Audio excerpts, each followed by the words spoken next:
raha hitokana ny aina ka ilaina ny fahamailona. Ireto ary misy fihetsika tokony ataon'ny tsirairay amin'izao fotoam-pahavaratra izao mba hiren-doza. Manome fanazavana mahakasika izany ireo eo anivon'ny BNGRC.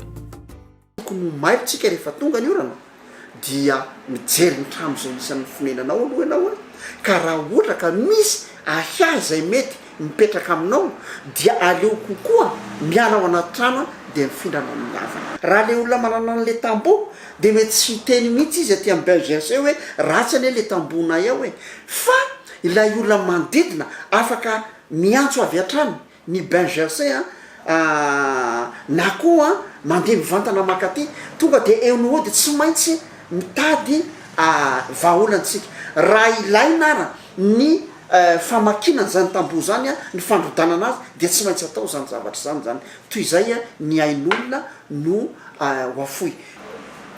Mikasika ny azo manokana aza misalasala ianareo tonga dia manantona ny BNGRC manao fampilazana hoe ary efa betsaka ny manao an'izany aty aminay hoe aria misy toerana anankiray zay tadidondosatra hoe misy hazo lavabe eo. Tsy tokony atao mihitsy re olona ny mandeha anatin'ny orambe. Rehefa tonga ny orambe dia mijanona ianao amin'ny toerana anankiray azo antoka dia rehefa tapitra iny ka mandeha midina ny rano dia aleo mandrany ataoko hoe na mbola tapakandro raha tsy maninona aleo toy izay averiko foana ty ny aina dia tokana ihany. Fahamailona zany no zava-dehibe indrindra.